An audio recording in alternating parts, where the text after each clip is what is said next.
शरबत है। मेरी बात गौर से सुनो। उन दोनों के पास हमारी एक चीज है, हम लेकर चले जाएंगे।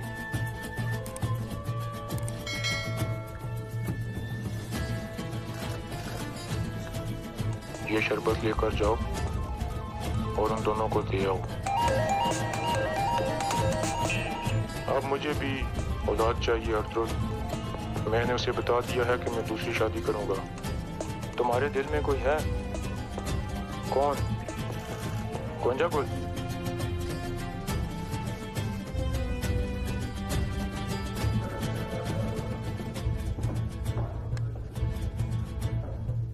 क्या तुमने मेरे बेटे को मारा है अर्तुल? अस्सलाम वालेकुम टू ऑल व्यूअर्स। पिछले एपिसोड में आपने देखा कि दिलीदेमिर और हलीमा सुल्तान कोनिया जा रहे होते हैं और अब इस एपिसोड में वो एक मेहमान खाने में मौजूद होते हैं और तांगुत भी उनका पीछा करते करते वहां पर पहुंच जाता है। फिर हलीमा सुल्तान दिलीदेमिर से कहती है कि हमारे पास जो कागजात हैं इसमें सुंगुर्तगीन की कई सालों की मेहनत है जो उसने मंगोलों की जासूसी के दौरान की, और ये मालूमात सुल्तान अलाउद्दीन और सल्जूक रियासत के लिए बहुत ज़रूरी है, इसलिए हमें इसकी हर हाल में हिफाजत करनी होगी। फिर वो दिलीदेमिर को कागज़ और स्याही लाने को कहती हैं क्योंकि वो कागजात की एक कॉपी तैयार करना चाहती थी ताकि वो ज़रूरत पड़ने पर उसका इस्तेमाल कर सके। दूसरी तरफ नोयान ने रात के अंधेरे में कुछ सिपाही कबीले पर हमला करने के लिए भेजे होते हैं। फिर वो कबीले के करीब पहुंचकर जायज़ा लेना शुरू करते हैं। फिर कबीले में काराबे, गुमुश्तकीन और कोरकुतबे से मुलाकात करता है और कहता है कि कल के जिरगी में ये मामला ख़त्म हो जाना चाहिए। सादतिन कुबेक इस मामले को लंबा नहीं करना चाहते। फिर गुमुश्तकीन कहता है कि हमें दोनों कबीलों के सिपाहियों को आपस में लड़ने से रोकना होगा। इस पर कोरकुतबे कहते हैं कि लेकिन मेरा बेटा कत्ल हुआ है और उसके लिए इंसाफ होगा, चाहे हम सबका खून बह जाए। इसके बाद आप देखेंगे मेहमान खाने में तांगुत वेटर को पकड़ लेता है। ये शरबत है। मेरी बात गौर से सुनो।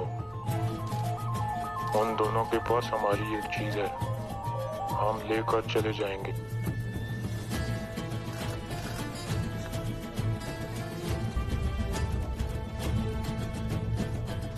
ये शरबत लेकर जाओ और उन दोनों को दे आओ।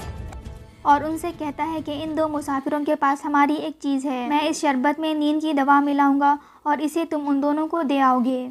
इसके बाद हम अपनी चीज़ लेंगे और यहाँ से निकल जाएंगे। हम खून खराबा नहीं चाहते, इसलिए तुम ये काम चुपचाप कर दो। और इस पर वेटर मान जाता है और शरबत लेकर उनकी तरफ जाता है। और इसी दौरान हलीमा उन कागजात की कॉपी तैयार कर रही होती हैं। फिर दूसरी तरफ गार में तुगदिकीन का इलाज चल रहा होता है और इतने में तुगदिकीन का सर एक तरफ गिर जाता है। ये देखकर अर्तुगबे कहते हैं कि इसकी रूह निकल रही है। फिर वो ज़ोर से उसके सीने पर मारते हैं। ये देखकर सब लोग परेशान हो जाते हैं और इब्नुल अरबी भी ऊंची आवाज़ में दुआ मांगते हैं।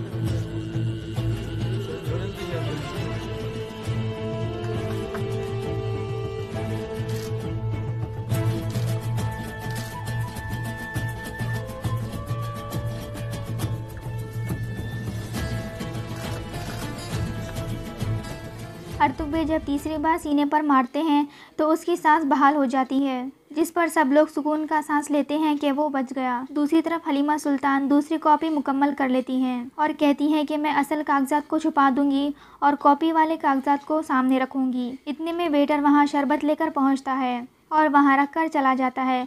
दिलीदेमिर और हलीमा सुल्तान फ़ौरन वो शरबत पी लेते हैं। इसके बाद दिलीदेमिर कहता है कि तुम सो जाओ, मैं बाहर बैठकर तुम्हारी हिफाजत करूँगा। फिर तांगुत छुपकर दिलीदेमिर को देखने लगता है। दूसरी तरफ कबीले में गुंदुगदू सैलजान को अपने पास बुलाता है और कहता है, मैंने तुम पर गुस्सा किया, तुम्हें मारा और तुम्हारे हुकूक पूरे नहीं किए, इसलिए मैं तुमसे इन सब के लिए माफ़ी मांगता हूँ। और ये सुनकर सैलजान खुश हो जाती है। इसके बाद गुंदुगदू कहता है कि मुझे औलाद चाहिए, इसलिए मैं दूसरी शादी करना चाहता हूँ। वो कहता है, अगर तुमने दूसरी बीवी को कबूल नहीं किया तो मैं तुम्हें तलाक दे दूँगा, तुम आराम से सोच लो, फिर मुझे बता देना। ये कहकर वो बाहर निकल जाता है। इसके बाद वो अर्तुगरुल के पास जाता है और उसे भी इस फैसले के बारे में बताता है। अब मुझे भी औलाद चाहिए अर्तुगरुल। मैंने उसे बता दिया है कि मैं दूसरी शादी करूंगा। तुम्हारे दिल में कोई है? कौन? कौन? अर्तुगरुल कहते हैं कि क्या आप गोंजागुल से शादी करना चाहते हो, जिस पर गुंदोगदू चौंक जाता है और कहता है कि तुम्हें कैसे पता चला। इस पर अर्तुगरुल कहते हैं मैं समझ गया था जब तुम आयतुलन से बात कर रहे थे। वो कहते हैं तुम शादी कर लो लेकिन सेलजान को तलाक मत देना। इसके बाद अर्तुगरुल कहते हैं कि काराबे का ख्याल रखना, क्योंकि इस आदमी को मैंने नोयान के डेरे पर देखा था। जब मेरे हाथ में कील ठोका जा रहा था ये भी वहाँ पर मौजूद था और हंस रहा था। ये सुनकर गुंदोगदू हैरान हो जाता है। दूसरी तरफ कुरकुतबे हेमा खातून के पास तबीयत पूछने के लिए जाता है और वो उनसे माफ़ी मांगता है। फिर वो अर्तुगरुल के बारे में बात करता है कि हमारी तरबियत में कोई कमी रह गई थी। इस पर हैमाना कहती है कि मेरा बेटा कातिल नहीं है, वो किसी भी सूरत अपने ही भाई का खून नहीं बहा सकता, बल्कि वो ऐसा करने के बजाय 1000 बार मरना पसंद करेगा। थोड़ी देर बाद कुरकुतबे वहाँ से चले जाते हैं। फिर वहाँ गुंदोगदू हैमाना के पास आता है और इसी दौरान हेमा खातून की तबीयत बिगड़ना शुरू हो जाती है। गुंदोगदू देखता है कि उनके जख्म से दोबारा खून बहना शुरू हो जाता है। फिर वो एक औरत को बुलाता है और कहता है कि फ़ौरन अर्तुगबे को बुला कर लाओ। इसके बाद सेलजान गुस्से में आयतुलन के खैमे में जाती है और उससे कहती है कि एक दिन मैं तुम्हारी साजिशों को बेनकाब कर रहूँगी। ये कहकर वो गोकचे का ज़बरदस्ती हाथ पकड़कर वहाँ से ले जाती है। दूसरी तरफ कुरकुतबे अर्तुगरुल के खैमे में जाते हैं।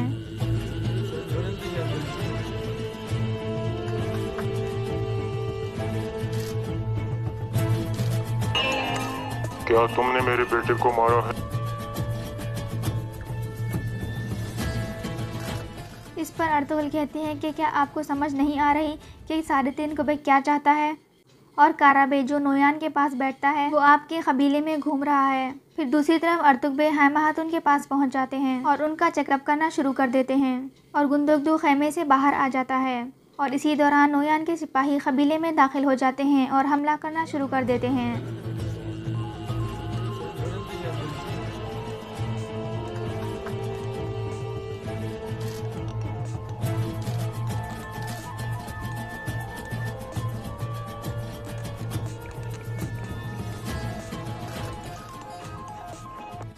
और इसी दौरान एक तीर सीधा गुंदोगदू के पास खड़े सिपाही को लगता है, जिस पर गुंदोगदू हैरान हो जाता है और ऊंची आवाज़ में कहता है कि मंगोलों ने हम पर हमला कर दिया है। खैमे में मौजूद औरतें भी चौंक जाती हैं और अपनी अपनी तलवारें उठा लेती हैं। अर्तुगरुल भी आवाज़ें सुनकर समझ जाते हैं कि मंगोलों ने हमला कर दिया है।